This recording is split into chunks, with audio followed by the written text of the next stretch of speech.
Basically, the findings have been that in pretty much every case, so whether they're looking at psilocybin's effectiveness in treating depression or whether they're looking at it for treating addiction, it's been significantly more effective than current treatments by as much as 2 times in the case of depression. So if you look at SSRI drugs, which are currently the most widely used drug to treat depression, their effectiveness rate is between 20 and 40%.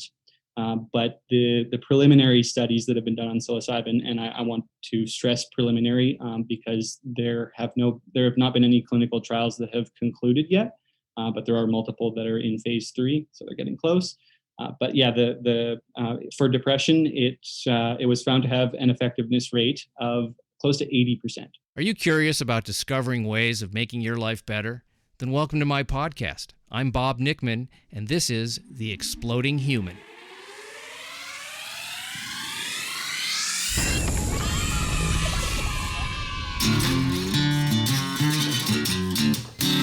Listen in while I talk with all kinds of people in the fields of personal growth, health and healing, alternative therapies, psychology, spirituality, environment, and the future.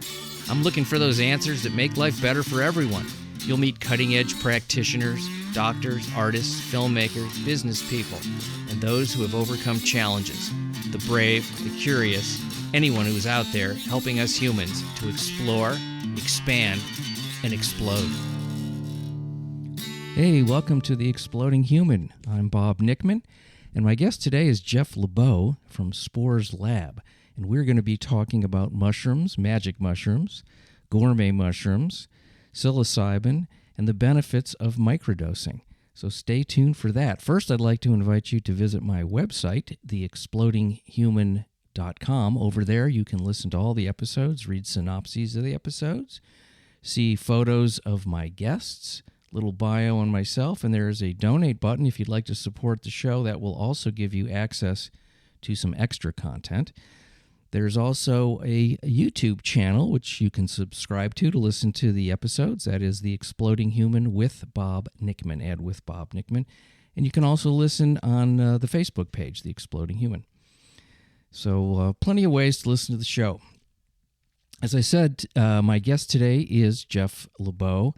Jeff is one of the partners in a new company called Spores Lab, located in Canada. That's sporeslab.io if you want to go check them out. They are all about helping people to learn how to grow mushrooms. They sell mushroom spores and cultures and grow kits. They also consult very extensively. If you have any questions, give them a call. And we got into some interesting things that I didn't know about mushrooms, some of the health benefits in treating depression, addiction, anxiety, trauma, some physical issues that you may have. And then we talked a little bit about the hallucinagenic experience. And Jeff is a font of knowledge in this arena, which I knew very little about, and now I know a lot more that I've talked to him. So please listen in. This is Jeff Lebowe. Great to be here, Bob. Yeah, and you're all the way in Canada, so our neighbor to the north, and you are you the entire Spores Lab, or is it a whole group of people or a small group of people? Well, I'm one of 5 partners in the business, and then we also have 2 full-time employees. We started about a year ago now. It was August of 2020, and it's grown pretty quickly since then. So it started off with me and 2 other partners, and then we've brought in an additional 2 partners and now have 2 employees as well. We're trying to be really, really above board with Spores Lab and keep everything on the legal side. So we don't sell any dried mushrooms. We don't sell any finished mushroom products. We only sell mushroom genetics and growing supplies, growing mediums, growing equipment. And that is legal because there is no psilocybin or psilocin in a mushroom spore. So those are the actual compounds that are illegal under the Canadian Controlled Drugs and Substances Act and the UN Psychotropic Substances Act. And I'm not sure what it's called in the States. Yeah, I don't know either. I've been out of the world of that kind of stuff for a long time, although I'm very interested in what is transpiring in the microdose Yes. piece of Yeah, this thing. And I've watched several, like I was telling you before the podcast, that I've watched several videos on this stuff. And so I'm interested in that. And I did go to your website and I did see a lot of the equipment. It seems very scientific, clinical, and clean. yeah. I don't know what the words are. You guys have thought it out. And I enjoyed, looking at all the equipment, and it seems like, it's not easy. It's probably, well, it's not simple. It's probably easy if you're diligent. But there's a lot of pieces to growing something for the use of. Well, let's talk about what are the uses and the types of mushroom that you're dealing with and the uses. Yeah, for sure. So we sell all sorts of mushroom species. Actually, we have 38 different mushroom species on our website, and now the majority of those are in the psilocybe genus. So the magic, quote unquote, magic mushrooms. Mm-hmm. But yeah, we're trying to, and this kind of goes back to staying on the legal side of things. We're trying to be a mycology company that sells some psilocybin stuff, and then just have our phone number all over the internet. We have our address all over the internet. So we are trying to be totally above board and on the legal side of things. But yeah, as for growing, it definitely is a bit of a process. But what we're trying to do is make it as easy as possible for people. So we have a ton of information on our website about different growing mediums, about different growing techniques, different growing methods, all sorts of stuff. So we're kind of not just selling a spore syringe and the equipment, but we're also selling, or not selling, actually giving away the information and the knowledge on how to grow. Are most of these grown indoors? Is that how it's done? Correct. Yeah, most often. And there is one species in the psilocybe genus that is much more prevalent than any other ones, and that is called psilocybe cubensis. So pretty much any mushroom that you're going to find or be able to buy and consume is going to be a psilocybe cubensis. Yeah, because I wonder, like I was telling you before, that I had done some mushroom experimentation. Oh gosh, 40 years ago, long time ago. Yeah. Had a great time doing it. I don't do any drugs or alcohol for a really long time, almost 36 years that I haven't done anything, because I had a tendency to do way too much. But the interesting thing you said to me is that some of these microdosing, and we're talking about doses that do absolutely nothing to get you high in the conventional sense, have properties of helping with addiction. How does that work? It's addiction, depression, PTSD, anxiety, and then there's starting to be some research coming out about neurodegenerative disorders, so Alzheimer's, dementia, other things in that sort of space, or that sector. But yeah, basically the theory behind a microdose is that you're taking about 1/10 of a hallucinogenic dose. So you feel no acute effects. You don't feel any differences in your perception. You don't hallucinate at all, but you do get the proven neurological benefits of psilocybin.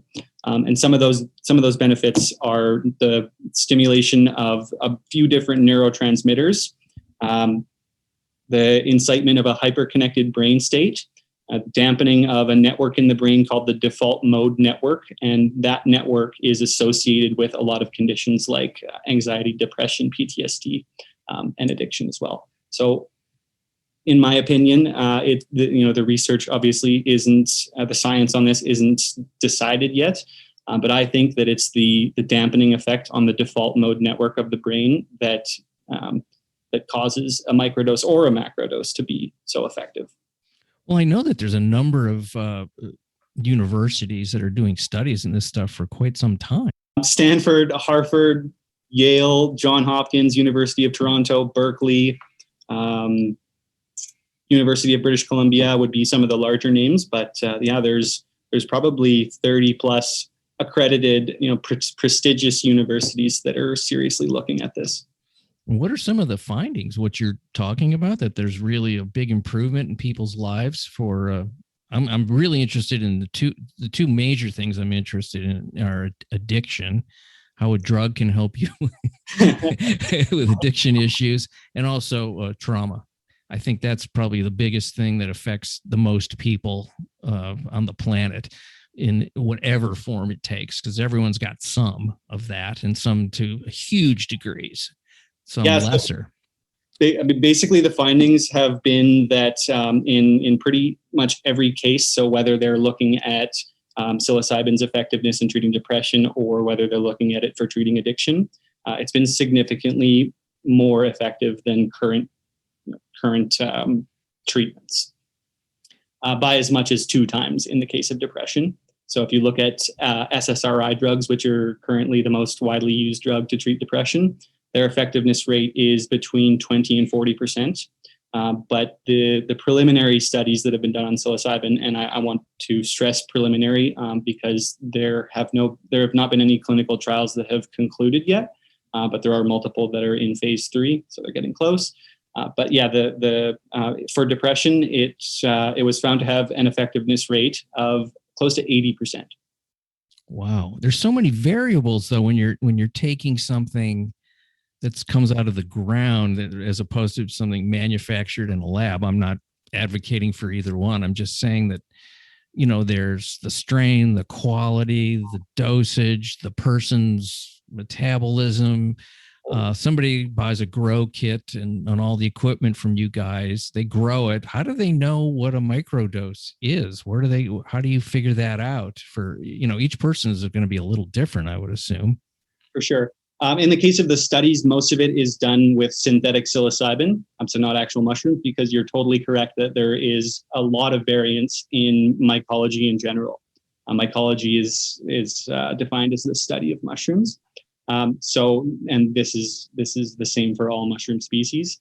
But basically every single mushroom culture has its own genetic code.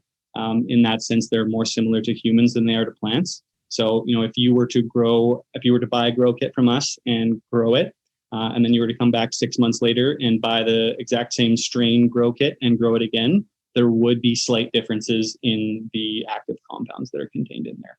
So basically, that's what all the licenses that have been given out to research psilocybin. There are 2 so far in Canada, 2 companies that are currently growing psilocybin mushrooms and trying to formulate a consistent product that could be used that could be prescribed, basically.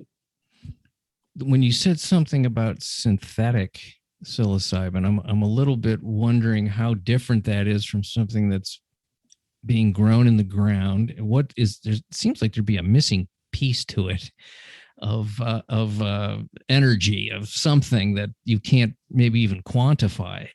You're exactly right, and it's a great analogy to cannabis. A few years ago, when before cannabis was legalized, everyone was only talking about THC, and now there is CBD, there's CBG, there's I think it's over 100 other cannabinoids that have been found and have been started to be researched.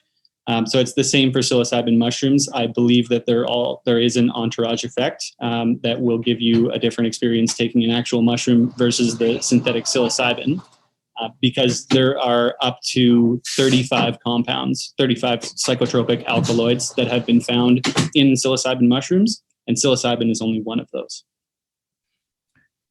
And what are there other mushrooms that you're selling to grow? Others, I guess, spores. Yes, we have a few different species. We kind of separated into gourmet and active. So on the gourmet side of things, we've got lion's mane, we've got reishi, we've got a few different species of oyster mushroom, we've got shiitake, we've got wine cap, we've got cinnamon cap. And then on the active side, the vast majority of what we offer is psilocybe cubensis. And that's just because it's the easiest one to grow indoors. But we do have some of the other strains coming up soon, like psilocybe cyanescens, psilocybe azurescens, Panaeolus cyanescens. So all of these mushrooms are in the same genus. And I don't know how much you know about biology, but basically it's classed as genus, then species, then variety.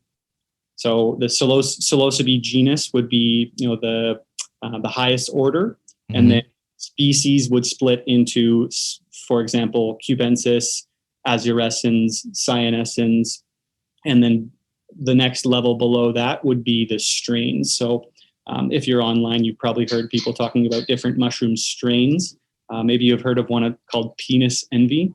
I did now. So yeah, good title. The cubensis species is the only one that's really been grown enough for people to differentiate their own strains of it. But yeah, so it's by far the most common that you'll find is some sort of psilocybe cubensis. Okay, and the gourmet side is food. It's yeah, like what do you recommend for a salad kind of mushrooms? But those have healing effects too, from what the little bit I've read. I know, you're talking to somebody that knows very little about this, but I'm very interested at the same time. Okay. Well, if I'm going too fast and if you don't understand any of the terminology I'm using, feel free to stop me and I'll explain it. No, I understand everything you're saying. I just don't, this is all, I remember genus and all those words from biology class a million years ago.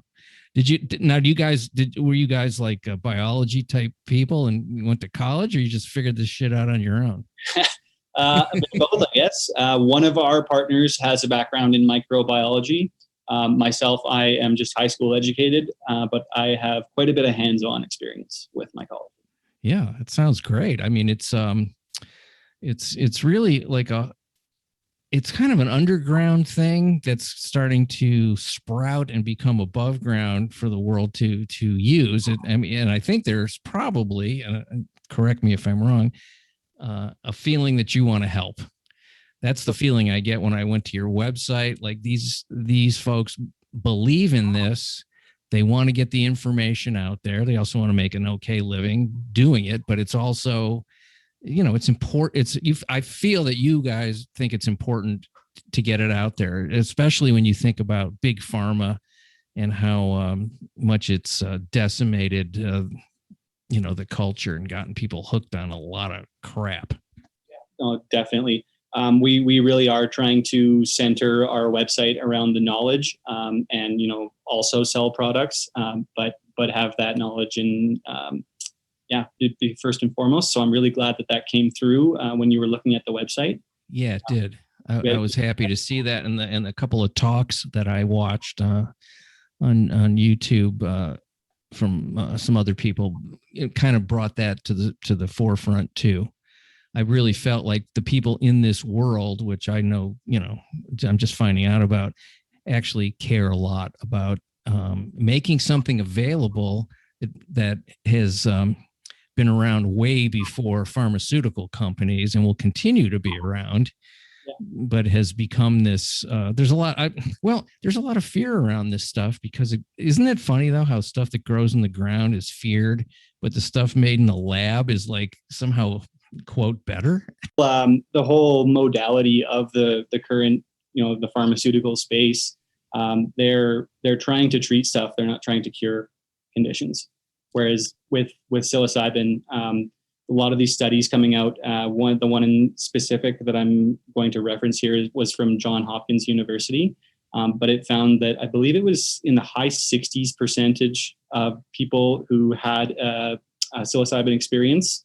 And this study was looking at treating depression, had long-term relief from their symptoms with one dose. And this was a hallucinogenic level dose? Correct. Yeah, that was a high dose. And it was also administered under the guidance of a therapist.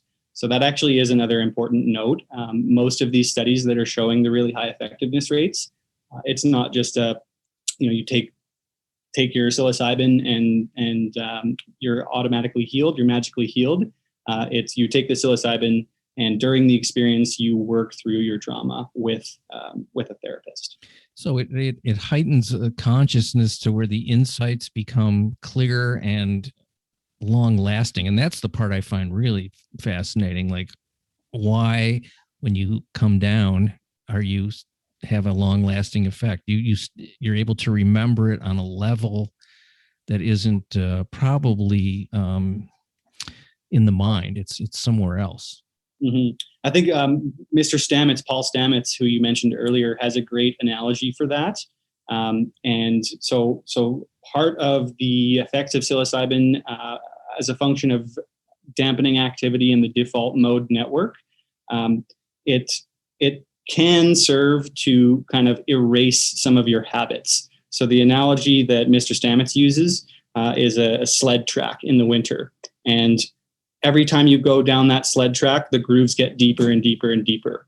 What psilocybin does, or what a psychedelic experience does, is provides a fresh blanket of snow. And then next time you slide down that hill, you're not stuck into your rut. You can go wherever you want. That's pretty fascinating. I think in the case of microdosing, there are some quantifiable effects. One of those would be the stimulation of the process of neurogenesis, so the creation of new brain cells. And another one would be the dampening of the default mode network. That's been observed under fMRI imaging and been shown to be happening while you are on psilocybin, even at small dosage. So new brain cells, like, give me an example of like how that would work in, let's say, depression or any sort of issue. Like, how do it causes you to generate new brain cells in certain areas? Yeah, correct. It stimulates the production of a neurotransmitter called brain-derived neurotrophic factor. And when you have elevated levels of brain-derived neurotrophic factor in the brain, the process of neurogenesis is stimulated. Yeah. No one told me that until just now. It's literally making you smarter when you take magic mushrooms. Or actually, that's not totally accurate. It's giving you the capacity to be smarter. Have you seen, and we're going to go with anecdotal evidence here, we don't need to do science here for a second, some situations where people's lives have improved? And can you give me an example? Because I love what I would call a case study of just one person or two people. Just guy came to me, he was suicidal, he did this much microdosing, and now he's, swinging from trees, he's smiling and he's happy. Yeah, I think there's quite a few stories like that out there. We've received quite a few reviews from many customers stating that, even actually from one customer in specific who is in Alberta, so one province over from us, actually felt that just the act of growing the mushrooms, not even consuming them, helped her anxiety. But yeah, I think the story about someone, coming to psychedelics and having a psychedelic experience and having it be really transformative and meaningful is pretty widespread. Yeah, I mean, I experienced that myself. I think there was some permanent knowledge that kind of came to me, a certain way of seeing the world that was new. Yes, definitely. I didn't like walk around feeling like I did while I was tripping, but after that, but it definitely confirmed some ideas that I thought were possible, and I went, oh yeah, okay, that makes sense now. I think in a broad sense, it definitely makes you more questioning, and I think a lot of people could be well served by being a little bit more questioning. I've been a questioning person for a very long time. And sometimes the answers I get make me upset. So, I'm like, are we really this foolish as a species? Is usually what I come to. And I'm either, I choose to try to laugh about it and not be too upset because I don't think I can do much except my own little corner. Yeah. But this is part of it, is to educate people on possibilities so they can open up their minds to possibly finding solutions that are less toxic for sure. If you were, let's say somebody's listening to this podcast and they've suffered with addiction or depression or anxiety, all very common things, particularly anxiety. I mean, almost everyone feels anxious. It's a very fast-paced, chaotic world these days. And what would you recommend in terms of, let's say they go to the website and they get this stuff and they're really interested and they grow it, and then let's say they've never done a hallucinogenic level dose or at all, and they've never done microdosing. What would you have any thoughts about, like what you would say? I guess everyone's a little different, but For sure, it will be slightly different for everyone, but I would recommend starting off with some sort of microdosing protocol or microdosing regimen, to kind of acclimate yourself a little bit to the substance, even though you are not feeling any acute effects when you're microdosing. And then for your first kind of full experience, I would recommend being with either a therapist or someone that you trust, that will be sober, that can kind of guide you through the experience if need be. Another recommendation I would have is listening to the playlist that's put together by Johns Hopkins University. They, over years of study, put together about an hour, I think it's actually almost 2 hour long playlist, specifically noting the tempo and everything, and where each song is placed in the playlist. And they use that playlist whenever they are doing any of their studies. What is it, like binaural beats or something like that, or is it? Yeah, it's a mix. It's some of that. It's a fair amount of classical music. There is a lot to and sound and vibration, and I think that is also what happens when you get in a heightened state of consciousness with certain psychedelics, that you vibrate differently. Definitely. Yeah, I can personally attest to that as well. I know when I take mushrooms, I feel a vibration. Right.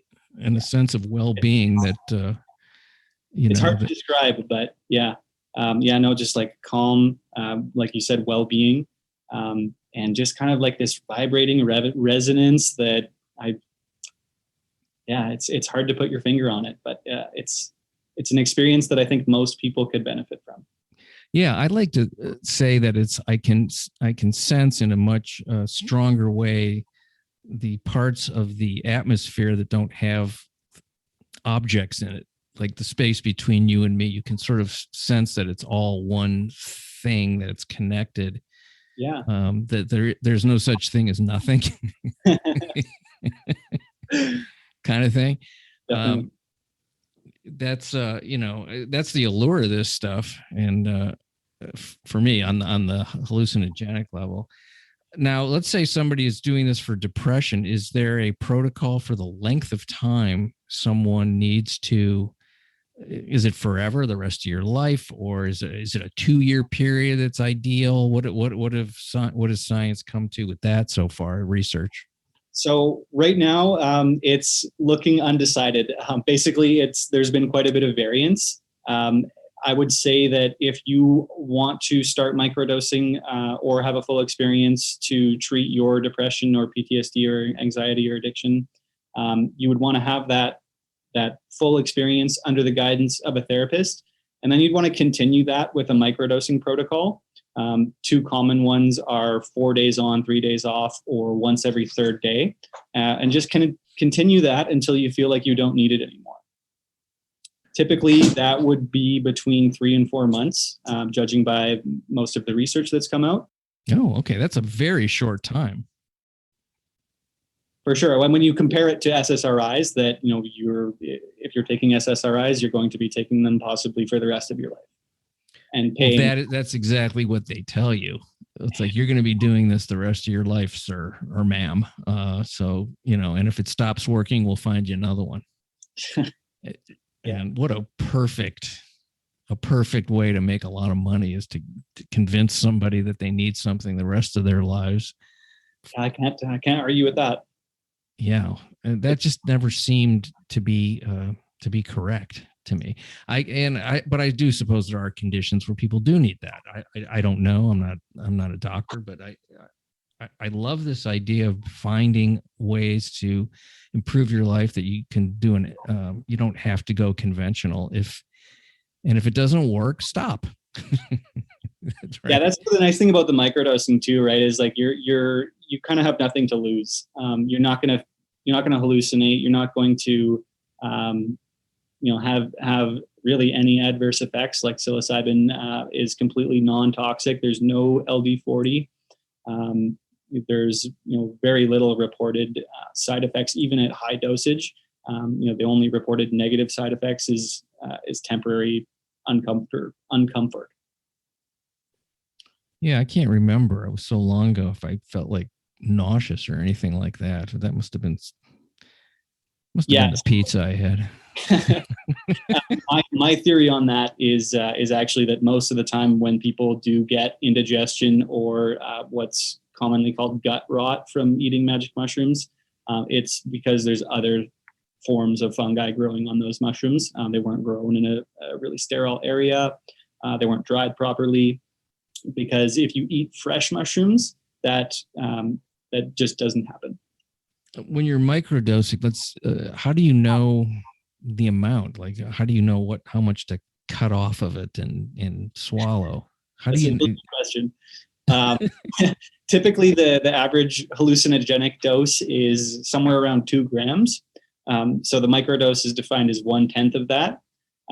So based on obviously a 250-pound male is going to have a different dose than a 110-pound female. But somewhere in the 100 to 200 milligram range would be considered a microdose. So you would just weigh it? Yes. There's a lot of people out there selling pre-weighed capsules. So those are actually quite easy to find. But if you can't find any pre-made capsules, you could make your own capsules, or you could just break off a small piece of the mushroom and weigh it out. And there's fairly consistent potency throughout the mushroom. The cap is slightly more, but it's negligible. It's like under 0.1% difference. Oh, that's okay. It doesn't really matter whether you take the cap or the stem. So let's talk about addiction for a second, because what I was saying to you before we started is that as somebody that didn't know when to stop and then couldn't until I was able to, but eventually, what about the quality of taking psilocybin would help somebody that's in the, would it also help with alcohol too, is what I mean, is it just drug addiction, other types of drugs? And what does that do? How does it mitigate? Does it mitigate cravings? And does it deal with the feeling, the feelings underneath the I'm not good enough, and the spiritual malady piece of addiction? Yeah, so it has been looked at for alcohol and other drugs. Some studies actually done in the 1960s on psychedelics and treating alcoholism. But I believe that the reason why they're so effective in treating addiction is again back to that default mode network. Kind of serves as a psychedelic experience can serve as a reset of your default mode network, so it can effectively erase habits that you have. And then it's also been shown to kind of just put you in a better mood overall, both during the experience and for the couple days after. And then if you follow that with a microdosing protocol, a lot of people also report improved mood. So I think it's a combination of feeling better after doing the psychedelic, about yourself and just in general, and the quantifiable effects on the default mode network. Are they using any of this stuff in treatment centers? Yes, they are. Yeah, there's at least 2 that I know of in Canada, and they're actually using a whole variety of psychedelics. It's psilocybin mushrooms. They're looking at LSD. They're looking at ketamine, and they're also looking at MDMA. I don't think MDMA so much for addiction. I think that's more for depression / PTSD. But yeah, there's quite a few psychedelics that we're figuring out are effective in treating a bunch of mental health conditions. Do you think Canada's a little bit further along and open-minded in this area? I don't know the difference between here and Canada with this stuff, but it seems like every time I've gone on the websites or the YouTube to look at videos, everybody's from Canada talking about mushrooms. Yeah, I do think Canada is, actually leading the world in, at least for the psilocybin mushroom space. They've given licenses to multiple publicly traded companies to research and develop a psilocybin-based treatment. Health Canada has also given about 20 exemptions to patients that are suffering from terminal illness to take psilocybin legally. And they've also started to get a framework together for doctors to administer psilocybin. Wow. Now, Oregon, actually, so I spoke a little bit too soon. Oregon is the one state that may be ahead of us. Okay, well, that's close to Canada. They've actually decriminalized psilocybin mushrooms, period, and legalized them if you are using them under the guidance of a therapist. Yeah, I read that. I was like, damn, that's really fascinating. So this goes so far back in time. Definitely. In history of, and I don't even like to use the word indigenous because everybody's sort of indigenous to where they're from, but or primitive. I don't like any of that stuff because, I guess more connected to the earth cultures, which I guess we all were at one time.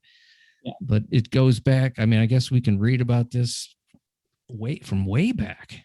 For sure. Yeah. I think the earliest like concrete evidence is rock art. So murals, and that's about 6,000 years old.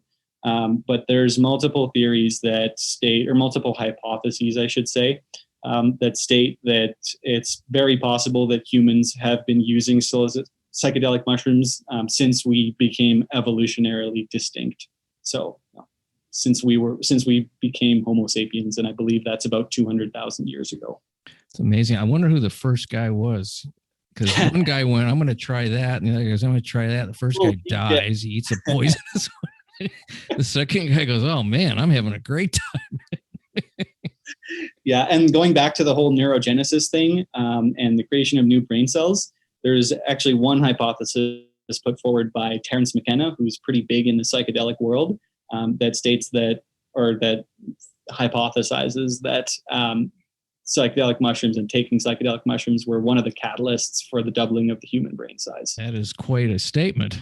Quite a statement. And then also responsible for some of the developments such as art and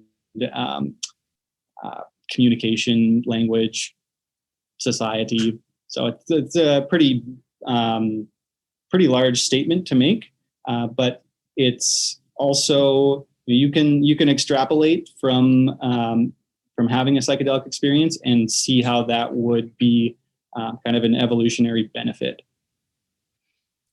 Yeah, absolutely. And looking at it as, well, humans have had to eat since the beginning to survive. Yeah. And so that is a plant that grows, and it's food in one sense. So why not? Why wouldn't that have been integrated directly into every culture at some level?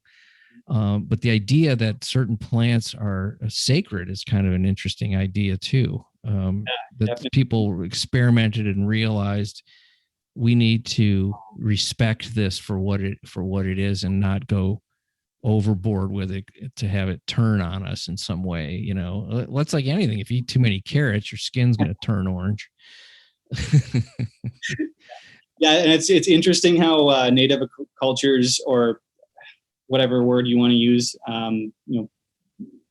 those cultures across the world have similar names for mushrooms, have art for mushrooms, and it's all kind of connected to spirituality. And in the case of a lot of cultures, specifically Central American cultures, they believe that the mushrooms were given to them by the gods.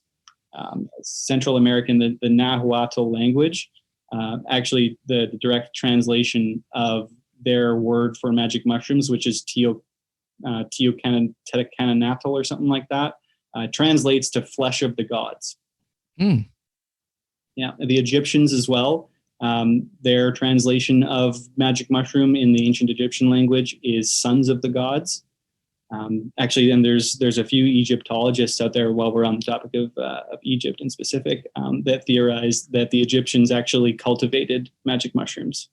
Do you have any books for somebody that is, let's say, I'm curious, I've never really explored this. Is there a great book to start with that would open somebody's eyes to a little bit of history and a little bit of the chemistry type thing and the effects, all that? I'm sure there's some great books. Definitely.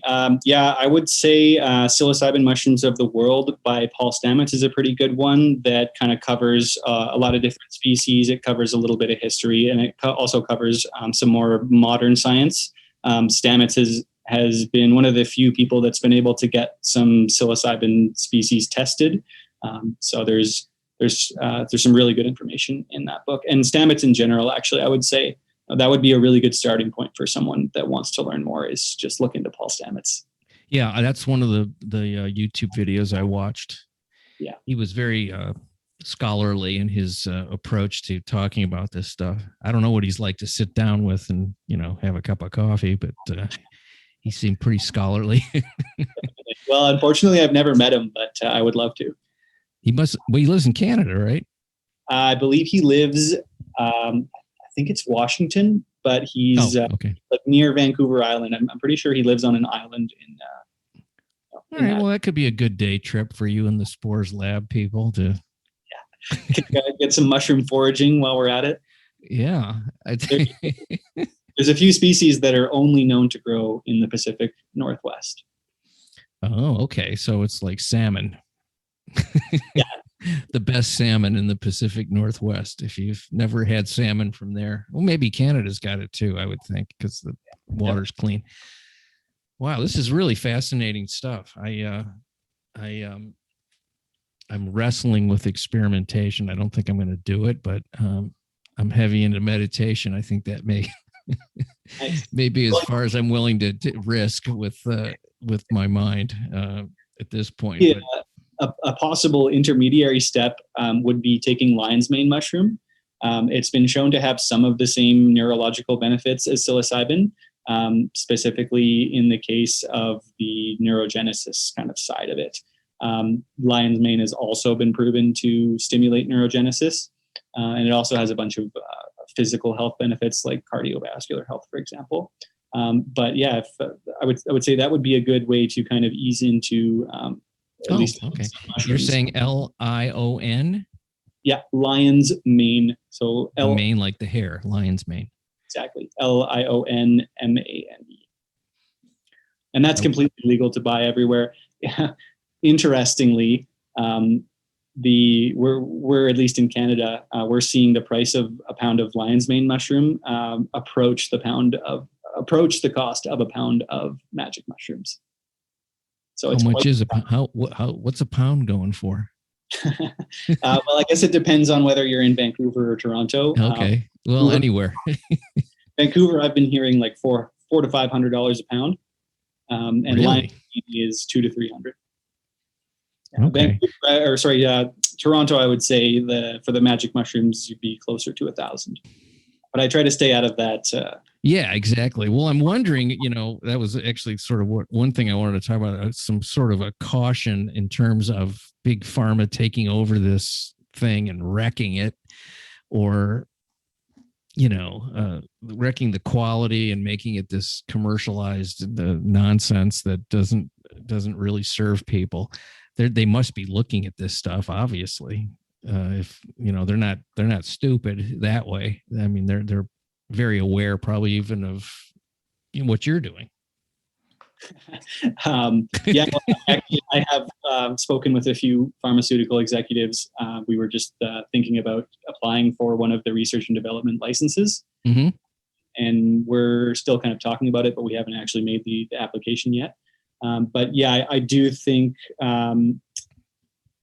for the pharmaceutical industry being able to kind of take over, I think that the demographic of people that would be interested in taking a psilocybin mushroom product are generally the demographic of people that are more against pharmaceuticals. So I think they are going to have a hard time kind of stealing market share from people that would rather take a psychedelic treatment or rather take a unconventional treatment. That's good to hear.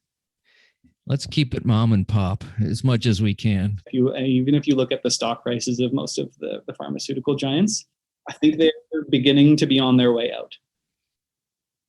That is a nice thought. That whole better living through chemistry thing has taken a bad turn for the better, for the populace to realize that maybe these people aren't doing things in your best interests, and it's all about their pocketbook for the most part. That's certainly a thing to be aware of. I just want to thank you for your time and all the great work you're doing. If people want to check it out, it's sporeslab.com. Is that correct? Sporeslab.io. So SPORESLAB.io. Okay. IO is a Canadian extension. IO is typically used for tech companies, but we want to stay away from .ca just because I've heard that the authorities frown upon you using .ca websites for some of the more gray stuff. Now, Spores Lab is legal at the end of the day, and we have solicited multiple legal opinions before we started, but we're just kind of trying to fly under the radar as much as we can. I get that. I would do the same thing. Yeah. And well, so check out this website because it's pretty damn cool. It's a very well done website. The graphics are fantastic. It's easy to understand. The pictures are very clean and clear. I like a good navigating website. You've done that. Thank you for the feedback. Yeah, no, really good, which makes you want to use that particular company because you figure, well, if they're doing that so well, it's the face of the company. It's good stuff, man. We have two full-time people that are completely devoted to customer service. So, if you have any questions about anything on our website, anything to do with growing in general, whether it's lion's mane or magic mushrooms, don't hesitate to send us a message. Good info. Thanks, Jeff. You have a wonderful day. No worries, Bob. Thanks for having me on. Oh, my pleasure. Thank you guys for listening in to The Exploding Human. Big thanks to Jeff Lebowe of Spores Lab. Go check out the website. Lots of great information over there if you're interested. And subscribe to the YouTube channel, The Exploding Human with Bob Nickman. Go to the website, theexplodinghuman.com. If you'd like to donate, you'll have access to extra content. Much appreciated having you guys come to The Exploding Human, listen to all the episodes. Big thanks to you, and have a wonderful day.